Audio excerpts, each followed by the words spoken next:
आज तसं पाहिलं तर या मंडळीमध्ये माझा दुसरा संदेश आहे, परंतु पाळकण्याताने पहिला संदेश आहे आणि त्यासाठी प्रभूची स्तुती असो. आणि आज जो आपण शास्त्रभाग आपण वाचलेला आहे तो एक आपण तो शास्त्रभाग जाणून आहोत आणि बरेचदा आपण त्या वचनावर विचार केलेला आहे, प्रचार ऐकलेला आहे. आणि तो म्हणजे येशू ख्रिस्तांनी आपल्याला एक खूप सुंदर प्रॉमिस केला आहे, प्रतिज्ञा दिलेली आहे. आणि तो आपल्याला म्हणत आहे की चिंता करू नका, है ना. आणि या शास्त्र भागाचा जो टायटल आहे आपल्या बायबलमध्ये असं लिहिलेलं आहे की चिंता आणि देवावर भिस्त. चिंता करणे आणि देवावर भिस्त किंवा भीती बाळगणे, त्याच्यावर विश्वास ठेवणे, या बाबतीमध्ये देवाचं वचन प्रिय आपल्याला सांगत आहे. आणि म्हणून आजचा जो विषय आहे त्याच्यावर आपण थोडा वेळ प्रभूच्या वचनामधून मनन करूया. आणि तो म्हणजे आपण कुठल्याही गोष्टीची चिंता करू नये, है ना. आपण कुठल्याही गोष्टीची, विचारांची, परिस्थितींची आपण कधीही चिंता करू नये. आणि प्रभू येशू ख्रिस्तांनी खूप सुंदर या ठिकाणी आपल्याला सांगितलेलं आहे आणि उदाहरणं पण त्यांनी बरेचसे दिलेले आहेत. आणि ज्या ठिकाणी ज्या प्रकारे आपण पाहतो 26 वचनामध्ये तो म्हणतो, आकाशातील पाखरांकडे निरखून पहा, है ना. ती पेरणी करीत नाहीत, कापणी करीत नाहीत, की कोठारात ते साठवितही नाहीत, तरी तुमचा स्वर्गीय पिता त्यांना खावयास देतो. तुम्ही त्यापेक्षा श्रेष्ठ आहात की नाही. मग त्याने आपलं लक्ष पाखरांकडे लावायला सांगितलं आहे की तुम्ही पक्ष्यांकडे पहा. आणि ते येतात, उडत येतात आणि बरोबर जिथं धान्य आहे तिथे जातील, पोट भरतील आणि ते निघून जातील. आणि ते याची काळजी करत नाही की मला शेती करावं लागेल, मला धान्य कोठारात साठवून ठेवावं लागेल आणि मग त्यानंतर मला मिळेल. तसं काही ते चिंता करत नाही. ते आनंदात राहतात आणि ते आपलं पोटभर जेवतात असं सांगतो. आणि मग त्यानंतर 28 वचनामध्ये तो अजून एक उदाहरण देतो की तसे रानातील फुले पहा, ती कशी वाढतात, ती कष्ट करीत नाहीत व सूत कातीत नाही. आणि मग फुलांकडे आपण पाहतो, फूल पाहून आपण नेहमी आनंदित होतो, आकर्षित होतो, है ना, की फूल सुंदर दिसतात. परंतु फुलं त्या सौंदर्याला प्राप्त करण्यासाठी काही मेहनत करत नाही. आणि देवाचं वचन सांगतं की परमेश्वर त्यांना सुंदर बनवतो. आणि म्हणतो की तुम्ही वस्त्राविषयी का चिंता करता, है ना. आणि मग त्यानंतर तो शल्मोनाचं उदाहरण देतो की शल्मोन देखील आपल्या वैभवामध्ये जेव्हा होता तेव्हा तो इतका सजला, इतकं त्याचं वैभव होतं, इतके त्याचे वस्त्र होते, इतकं त्याचे खाण्याची गोष्टी होत्या की त्याचं ते वैभव पाहण्यासाठी लोक दूरून यायचे, है ना. परंतु शल्मोनाचं उदाहरण देऊनही 30 वचनामध्ये तो म्हणतो की जे रानातले गवत आज आहे ते उद्या भट्टीत पडते, त्याला जर देव असा पोशाख घालतो तर तुम्ही अल्पविश्वासी तो विशेष करून तुम्हाला तो पोशाख घालणार नाही काय, है ना. म्हणजे काय सांगत आहे प्रभू येशू ख्रिस्त की तुम्ही पक्ष्यांकडे पहा, फुलांकडे पहा, सगळीकडे पहा. परमेश्वर त्यांची काळजी घेतो, है ना. आणि तो म्हणतो की मी पण तुमची काळजी घेईन, है ना. आणि म्हणून तो म्हणतो की 31 वचनामध्ये असं लिहिलेलं आहे की ह्यास्तव काय खावे, काय प्यावे, काय पांघरावे असे म्हणत चिंता करीत बसू नका. तर म्हणून आजचा जो आपला विषय आहे तो विषय आपण समजून घेऊया. तो विषय म्हणजे असा की प्रभू येशू ख्रिस्त मला, तुम्हाला, आपल्याला हे सांगत आहे की तुम्ही काळजी करत बसू नका, है ना. तुम्ही चिंता करू नका. आणि जर तुम्हाला असं वाटतं की माझी काळजी कोण करील तर तुम्ही पक्ष्यांकडे पहा. तुम्हाला असं वाटतं की माझी काळजी कोण करेल तर जे गवत आज आहे उद्या भट्टीत जाईल त्या गवताकडे पहा. जे फुलं आज आहेत आणि उद्या कोमसतील त्या फुलांकडे तुम्ही पहा. आणि जेव्हा परमेश्वर त्यांची एवढी काळजी घेतो तर मग एक खूप सुंदर वाक्य प्रभू येशू ख्रिस्त म्हणतो. जर आपण 26 वचन आणि 26 वचनाचा जो शेवटचा भाग आहे जर त्याच्याकडे आपण पाहतो तो 26 वचनामध्ये येशू ख्रिस्त म्हणतो की तुम्ही त्यापेक्षा श्रेष्ठ आहात की नाही. आणि तो म्हणतो की तुम्ही काळजी करता. मी तुम्हाला पक्ष्यांचं उदाहरण दिलं, मी तुम्हाला फुलांचं उदाहरण दिलं, मी तुम्हाला गवताचं उदाहरण दिलं, परंतु येशू ख्रिस्त म्हणतो की मी त्या सर्व गोष्टींना एवढं काळजीपूर्वक सांभाळ करतो. परंतु मी तुम्हाला आज एक गोष्ट सांगत आहे की तुम्ही फुलांपेक्षाही मौल्यवान आहात आणि तुम्ही गवतांपेक्षाही मौल्यवान आहात, तुम्ही त्या पक्ष्यांपेक्षाही मूल्यवान आहात आणि म्हणून तुम्ही काळजी करू नका. मी तुम्हाला तुमची काळजी वाहणारा मी तुमचा परमेश्वर आहे. आणि म्हणून आजचा जो विषय आहे तो हा की प्रियांनो, वचन आपल्याला सांगतं की आज परिस्थिती फार कठीण आहे आणि जिथेही आपण जातो त्या सर्व ठिकाणी वातावरण काही चांगलं नाही आहे. आणि आपण जर न्यूज ऐकली आणि जर प्रत्येक ठिकाणी टी व्ही उघडलं, न्यूज चॅनल सुरू केले, सगळीकडे नुसतं गडबडी आहे आणि नुसतं केऑस आहे, नुसतं त्रास आहे, हे आहे ते निगेटिव्ह न्यूज असत आहे.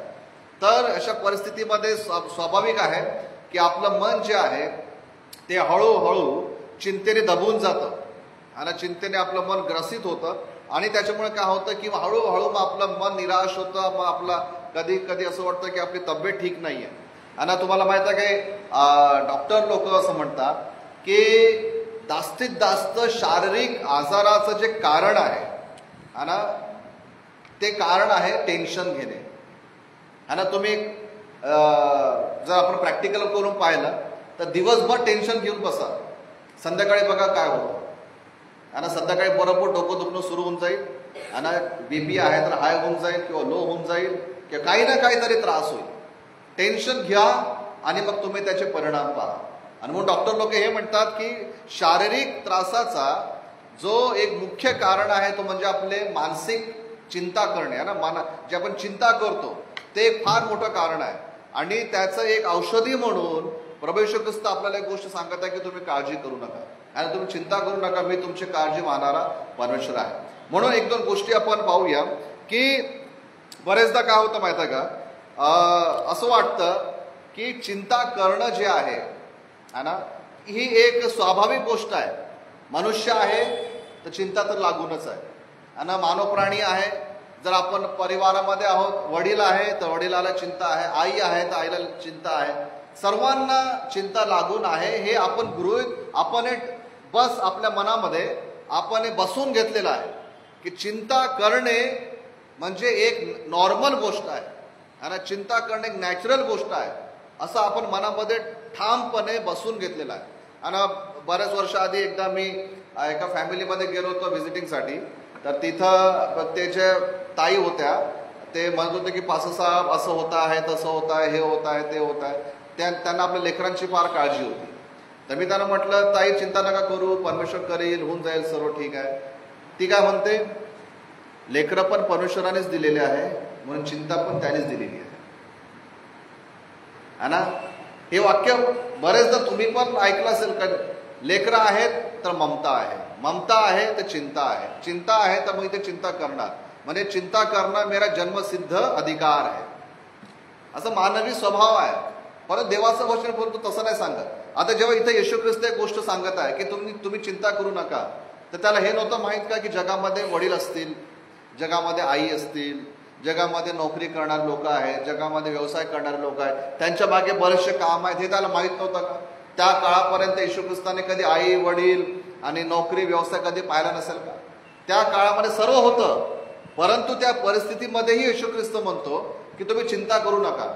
आणि आपण काय केलेलं आहे, आपण या सर्व गोष्टी नॅचरल आहेत, नॉर्मल आहेत म्हणून या गोष्टी आपण मनामध्ये धरून ठेवलेल्या आहेत. परंतु एक व्यक्ती ज्याचं तारण झालेलं आहे आणि एक व्यक्ती ज्याने प्रभू येशू ख्रिस्ताला आपला वैयक्तिक तारणारा स्वीकार केलेला आहे, ज्याने प्रभू येशू ख्रिस्ताला आपल्या हृदयामध्ये जागा दिलेली आहे, जो परमेश्वरावर विश्वास ठेवतो, जो चर्चला येणारा आहे, जो शास्त्र वाचणारा आहे, जो प्रार्थना करणारा आहे, चिंता करणे त्याच्यासाठी नाही आहे.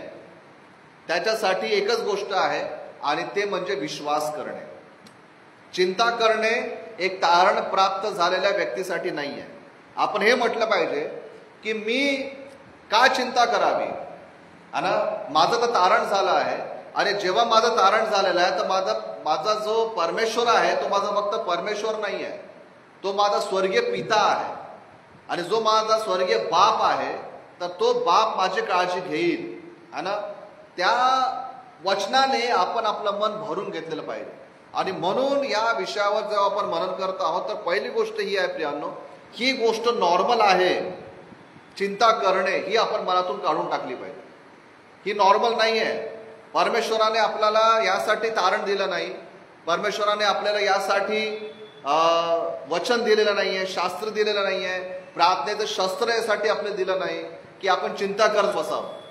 परमेश्वर म्हणतो की तुम्ही सर्व चिंता माझ्या टाकून द्या. हा ना, मी तुमच्या चिंता वाहणारा परमेश्वर आहे. आणि म्हणून पहिली गोष्ट आपल्या मनातून काढून टाका की चिंता करणं नॉर्मल आहे. विश्वासणाऱ्यांसाठी चिंता करणे नॉर्मल नाही आहे. विश्वासणाऱ्यांसाठी विश्वास करणे नॉर्मल आहे. आणि माहिती आहे का, नेमकं आपण उलट काम करतो. चिंता जास्त करतो आणि विश्वास कमी करतो. चिंता जास्त करतो आणि प्रार्थना कमी करतो. चिंता जास्त करतो, शास्त्र कमी वाचतो. हे जर आपण क्रम उलट केलं तर काय होईल? काहीतरी चांगलंच होईल की नाही होणार?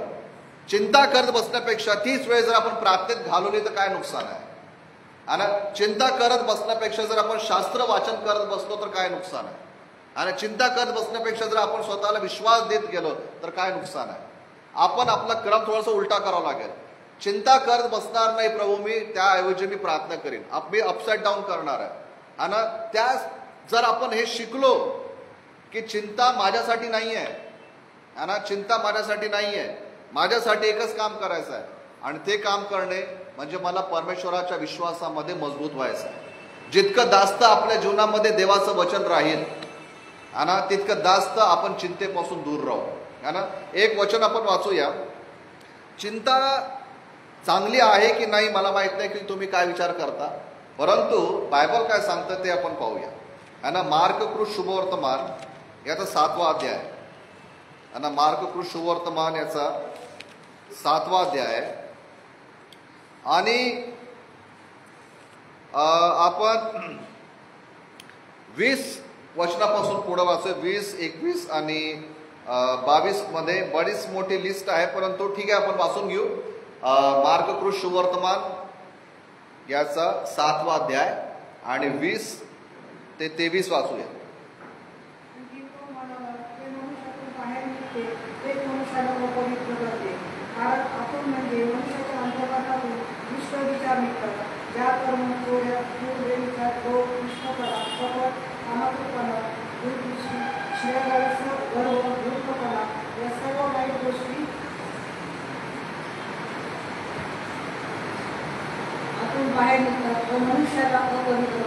हा, इथं येशू ख्रिस्तांनी मोठी लिस्ट दिलेली आहे. ठीक आहे, ही मोठी लिस्ट काय करते? असं लिहिलेलं आहे की या सर्व गोष्टी मनुष्याच्या अंतःकरणातून निघतात आणि मनुष्याला अपवित्र करतात किंवा मनुष्याला भ्रष्ट करतात. आता मराठी भाषांतरामध्ये जे पहिली गोष्ट जी लिहिलेली आहे ना, 21 वचनामध्ये जे आपण वाचतो की कारण आतून म्हणजे माणसाच्या अंतःकरणातून वाईट वाईट विचार निघतात. आणि जर हे वाईट वाईट विचार जर आपण ओरिजिनल भाषेमध्ये जर आपण पाहतो तर त्या ठिकाणी फक्त विचार लिहिलेले नाही आहे, त्या ठिकाणी लिहिलेलं आहे की वाईट वाईट चिंता. इथं विचार शब्द आलेला आहे, परंतु इंग्लिश भाषेमध्ये किंवा दुसऱ्या आपण ओरिजिनल भाषेमध्ये जर आपण पाहिलं त्या ठिकाणी चिंता किंवा वरी लिहिलेलं आहे. ठीक आहे, तर चिंता मनुष्याच्या आतून निघतात, पण त्याचा परिणाम काय होतो? पुढं काय लिहिलेलं आहे की त्या चिंता ज्या आहेत त्या मनुष्याला अपवित्र करतात. आता तुम्ही याचं कनेक्शन बघा. आपण म्हणतो चिंता नॉर्मल आहे, मी वडील आहे, मी आई आहे, माझ्या मागे जबाबदाऱ्या आहेत, तर माझ्या मागे बऱ्याचशा चिंता आहे. तर आपण म्हणतो की चला चिंता करणं नॉर्मल आहे. परंतु जर आपण चिंता करत बसलो आणि चिंता जर आपण सिरियसली घेतली तर ती चिंता काय करते माहिती आहे का? आपल्याला हळूहळू अपवित्रतेमध्ये घेऊन जाते, आपल्याला भ्रष्टतेमध्ये घेऊन जाते. आणि जिथं अपवित्रता आली, जिथं भ्रष्टता आली, हा ना, जिथं आपलं मन खराब झालं, मग त्या ठिकाणी प्रार्थनाही काम करत नाही, त्या अपवित्रतेमध्ये देवाचं वचनही काम करत नाही. आणि हळूहळू आपला जो विश्वास आहे तो विझत जातो. आणि तुम्हाला माहिती आहे का, बरेचसे विश्वासी लोक का थंडे झालेले आहेत? कारण त्यांचं मन थंड झालेलं आहे. आणि थंड कशामुळे झालेलं आहे? चिंता करून करून झालेलं आहे.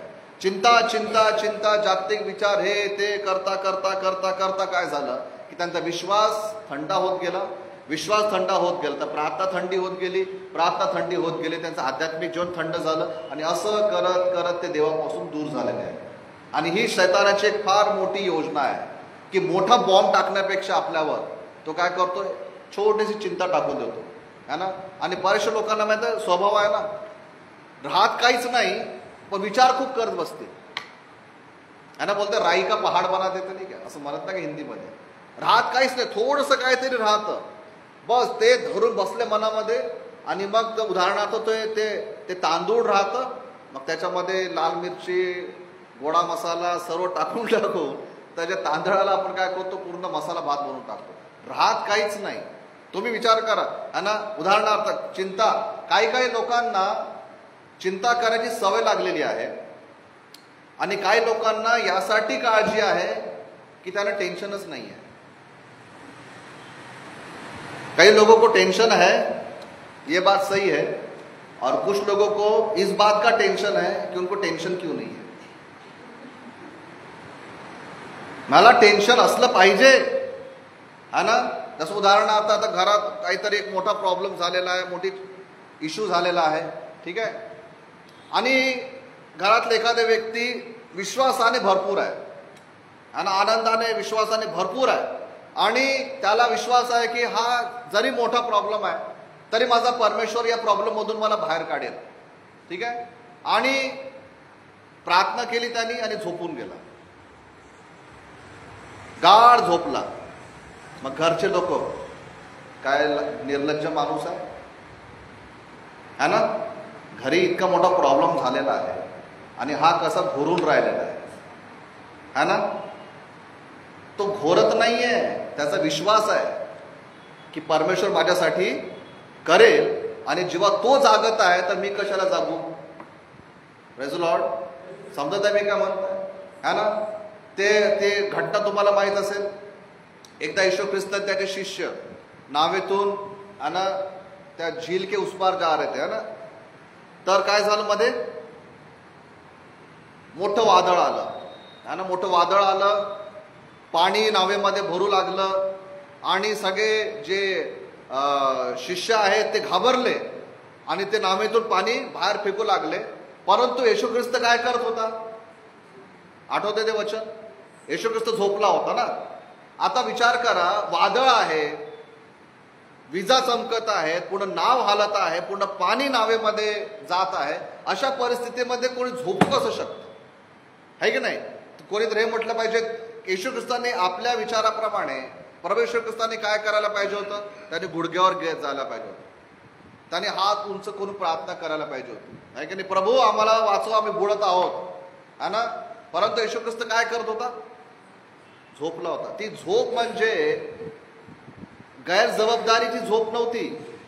तिची झोप जी होती ती अशी झोप नव्हती, मेलो तर मेलो, जगलो तर जगलो, तशी झोप नव्हती. ती झोप विश्वासाची होती. कारण त्याला विश्वास होता की आम्ही बुडणार नाही, हा वादळ आम्हाला बुडणार नाही आणि आम्ही या वादळातून पार होऊन पुढच्या किनाऱ्यावर आम्ही जाणार आहोत. त्या विश्वासामुळे तो झोपला होता. परंतु शिष्य काय करत होते, प्रभू प्रभू उठ आणि जागा हो आणि तुला आमची काळजी नाही आहे का. आणि हेच वाक्य बरेचदा आपण बोलतो. तुम्ही बोलता की नाही बोल मला नाही माहित, पण मला माहित आहे जनरली, प्रभू असं कसं झालं माझ्यासोबत, तुला आमची काळजी नाही आहे का हा ना. मग आम्ही रात्रभर जागत बसणार, रात्रभर टेन्शन घेणार आणि मग आम्हाला आनंद वाटणार की माझं बीपी वाढलं, मग आपल्याला आनंद वाटणार की मी डॉक्टरकडे जाईल. प्रियांनो, ते आपल्यासाठी नाही हे आपण समजून घेतलं पाहिजे. येशू ख्रिस्त जर वादळामध्ये झोपू शकतो तर तुम्ही आणि मी पण झोपू शकतो. बोला आमेन. नाही झोपू शकत का. येशू ख्रिस्त गैरजबाबदारीने नव्हता झोपला. आणि समजा आपण झोपू नाही घाराघोर, लोक म्हणतात की काय निर्लज्ज माणूस आहे किंवा बाई आहे, घरामध्ये एवढा मोठा प्रॉब्लेम आहे आणि झोपून राहिले. ते आपलं उत्तर काय असलं पाहिजे, मी यासाठी आराम करत आहे कारण माझा प्रभू माझ्यासाठी काम करत आहे. आमेन. आणि स्तोत्र साहित्यामध्ये काय लिहिलं आहे, इस्रायलाचा रक्षक कधी झोपत नाही आणि तो कधी डुलकीही घेत नाही. आणि बऱ्याच वर्षापूर्वी मी एक पुस्तकामध्ये एक उदाहरण वाचलं होतं की एका शहरामध्ये लढाई सुरू झाली, लोक आपलं तिथं बॉम्ब्स येऊ लागले आणि लढाई सुरू झाली, तर मग त्या गावातल्या शहरातल्या लोकांनी म्हटलं की चला आपण, गव्हर्नमेंटने सांगितलं सोडा, हे शहर सोडा, कारण कधी पण काही पण होऊ शकतं, कुठलाही बॉम्ब तुमच्या घरावर येऊ शकतो. तर सगळे लोक झाले. तर तिथे एक आजीबाई होती है ना, तर तिला म्हटलं की तू चल. ती म्हणे मी नाही जात, मी माझं घर आहे, मी नाही सोडून जात, हे मी इथंच राहील. पण तेव्हा अरे तुझ्या बॉम्ब येऊन पडेल ना, कुठून गोळी लागली तर तू मरून जाशील. ती म्हणे काही नाही होत म्हणे. ठीक आहे. रात्रभर लढाई होत राहिली. ती काय घराच्या बाहेर गेली नाही, आपलं दार लॉक केलं, लाईट्स ऑफ केले आणि झोपून गेली.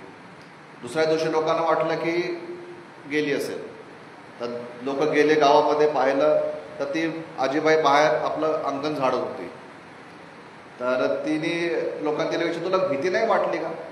इतके बॉम्ब पडत होते, गोळ्या चालत होत्या, तुला भीती नाही वाटली?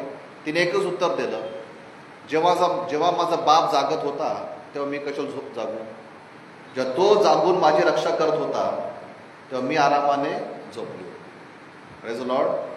हे आपल्याला काय सांगतं? काळजी करू नये, आपला परमेश्वर आजही जिवंत आहे. आमेन. आणि आपला परमेश्वर उद्याही जिवंत राहील. तो क्रॉसवर गेला होता, परंतु तिसऱ्या दिवशी तो मरणातून जिवंत झालेला आहे. आणि म्हणून येशू ख्रिस्त हे म्हणतो की सर्व चिंता माझ्यावर टाका, मी तुमची काळजी घेतो. फक्त तुम्हाला एकच गोष्ट करायची आहे, ते वचन पाहून मग आपण प्रार्थनेमध्ये जाऊ. आपल्याला मग काय करायला पाहिजे? आपण मत्ते 6:33 आपण वाचलेलं आहे ना. हे वचन आपल्याला माहीत आहे की तर तुम्ही पहिल्याने त्याचे राज्य व त्याची नीतिमत्व मिळवण्यास झटा, म्हणजे त्यांच्याबरोबर या सर्व गोष्टी तुम्हाला मिळतील. तो काय म्हणताय की तुम्ही काळजी नका करू, पहिले तुम्ही माझ्याकडे या, माझ्याजवळ या, माझ्या मार्गात या, माझ्याकडे तुम्ही या, है ना. इंग्लिशमध्ये असं म्हणतात ना, फर्स्ट थिंग्स फर्स्ट, है ना. जे पहिले काम करायला पाहिजे ते पहिले करा, तर बाकीची सर्व कामं बरोबर होतील. जितकं जास्त आपलं आत्मिक जीवन मजबूत राहील, जितकं जास्त आपलं प्रार्थनेचं जीवन, जितकं जास्त आपलं बायबल अध्ययन, बायबल वाचन, मंडळीमध्ये चर्चमध्ये येणे, रेग्युलर चर्च अटेंड करणे, जितकं जास्त आपलं वाढत राहील तितकं जास्त आपल्या चिंता पण आपल्यापासून दूर राहतात. म्हणून आपण या सर्व गोष्टी सिरियसली घेतल्या पाहिजे. वैयक्तिक प्रार्थना आणि चर्चची प्रार्थना हे दोघंही आपापल्या ठिकाणी फार महत्त्वाचे आहे. बरेचसे लोक म्हणतात की प्रभू सगळीकडे आहे म्हणून मी घरी बसून आराधना करतो, तर मला चर्चला जायची काय गरज आहे? तसं नाही आहे. वैयक्तिक प्रार्थना ही वेगळी गोष्ट आहे, परंतु भक्ती जी मंडळीमध्ये होती ती वेगळी गोष्ट आहे. म्हणून आपण सर्व गोष्टी त्याच्या राज्य झटण्यासाठी, मिळवण्यासाठी आपण नेहमी झटत राहायला पाहिजे, है ना. तसं उदाहरणार्थ एकदा एक वडील आपल्या ऑफिसमध्ये आपल्या घरी काम करत होते, ऑफिसचं काम करत होते. तर त्यांची लहान मुलगी त्यांना त्रास देत होती, माझ्यासोबत खेळा वगैरे वगैरे त्यांना त्रास देत होती. तर वडिलांनी काय केलं, एक पेपर घेतला, त्या पेपरवर काही चित्र होते, है ना. मग त्यांनी काय केलं की ते पेपर तुकडे तुकडे केले लहान लहान, आणि म्हटलं की हा पेपर घे आणि ह्याच्यावर एक चित्र आहे, है ना, ते बरोबर तू मला जोडून आण आणि मग आपण खेळायला जाऊ. तर त्यांना वाटलं की कॉम्प्लिकेटेड आहे आणि कदाचित 1-2 तास किंवा 1.5 तास जे काही तिला लागेल तोपर्यंत मी माझं काम संपवतो. ही गेली आणि 10 मिनिटामध्ये ते घेऊन आले. तर त्यांनी विचारलं इतक्या लवकर कसं काय केलं? तर तिने काय म्हटलं की पप्पा, हा पेपर मला माहीत होता, हा पेपर मी आधी पाहिलेला होता, आणि समोर जे चित्र आहे ते जरी मोठं होतं, कॉम्प्लिकेटेड होतं, परंतु त्याच्या मागे एक एरोप्लेनचं चित्र होतं. मी काय केलं, ते एरोप्लेन बनवलं आणि समोरचं चित्र ऑटोमॅटिक झालं, है ना. म्हणजे बुद्धी ही की जर आपण पहिले परमेश्वराकडे पाहू तर हे सगळे कामं बरोबर होते, है ना. Praise the Lord. आणि म्हणून देवाचं वचन हे सांगतं की आपण पहिले त्याच्या गोष्टी, त्याचं राज्य, प्रार्थनामय जीवन, आत्मिक जीवन, वचन वाचणं हे करत राहिलं ना तर या सर्व गोष्टी बरोबर होऊन जातात. आमेन. आणि देवबाप करू आपण सर्व हे वचन आपल्या सर्वांसाठी आशीर्वाद राहावं की आपण आपलं मन विश्वासाने भरूया, आपण आपलं मन आनंदाने भरूया, आपलं मन आपण देवाच्या वचनाने भरूया आणि या सर्व जर गोष्टी होत राहतील तर आपण विश्वास करत राहू आणि आपल्या चिंता आपल्यापासून दूर राहतील. आपण छोटीशी प्रार्थना करूया, आपल्या जागेवर उभा राहूया आणि मग प्रभूची प्रार्थना करून सुबंध देव परत गाऊ आपण प्रार्थना करूया.